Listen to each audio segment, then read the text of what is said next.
Okay, here's a at-home way that you can get some traction into your spine by using a strap and what we do with our lower body and our pelvis in that strap. So you want to get into the middle of a strap that you've created a loop in, and you want to have the tail of the strap be accessible and up towards you. So the top of the strap is going to come onto the top of the pelvis at the back. So our hip bones that come up here and are curved, we want the strap just below that. So we don't want it in between, above the pelvis and in between the pelvis and the rib cage. We want it on the bones of the pelvis.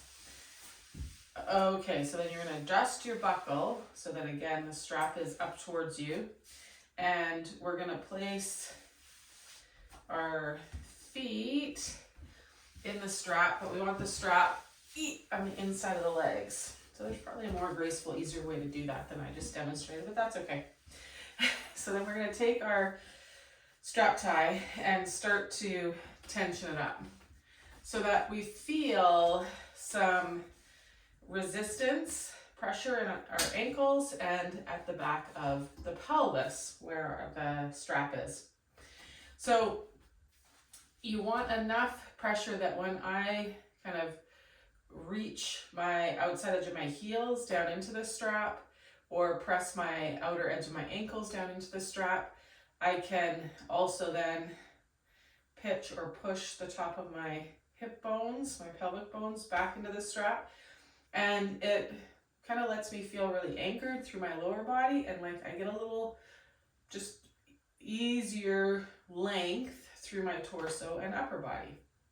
So we can stay here.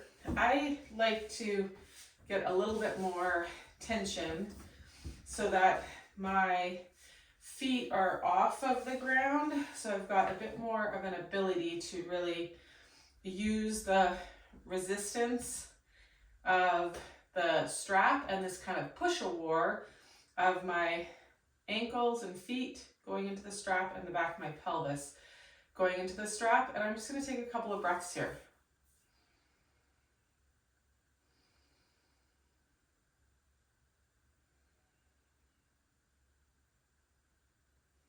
Just thinking about breathing three-dimensionally. Once I'm here, I'm going to keep these tensions, these oppositional pushes into the strap. And then I can start to reach one hand down and across towards the opposite shin and the other arm up and over. And the strap helps me really stay anchored through the pelvis and the legs as I work to get this length through the tissues above the pelvis and up and out through the fingertips. I like to, once you get into this shape, then take an inhale. Really think of like stretching yourself from the inside out, almost like gills of a fish, you know, like you're trying to get space and move those ribs a little bit. This arm can act to fold up the other side of the rib cage. So we're playing ourselves kind of like an accordion. Okay, one side's folding up, one side's expanding out. So we could also then add a turn of the chest and the breastbone down towards the floor. Keep that push out into the strap, both of the pelvis, of the back of the pelvis and of the feet and ankles. And this will get us into a bit more of those tissues that attach to the top of the pelvis and the bottom of the ribs or to our spine.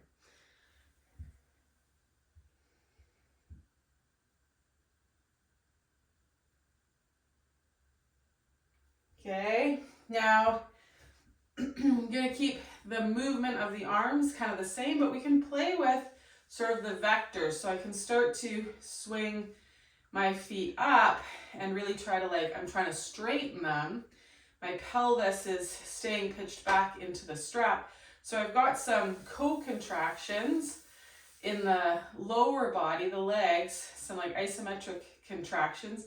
And again, then I could even use the strap to leverage myself with that lower arm to just get into some tissues around the waist and around the back and between the vertebrae of the spine, where I'm not having to use my hands and grip with something to do that, but I can really use the anchoring of the pelvis and the legs to set up this length that I can kind of explore through the upper body. Could also play with letting the feet win with a push and let it pull the back of the pelvis forward. Then I could let the pelvis win, pushing it back.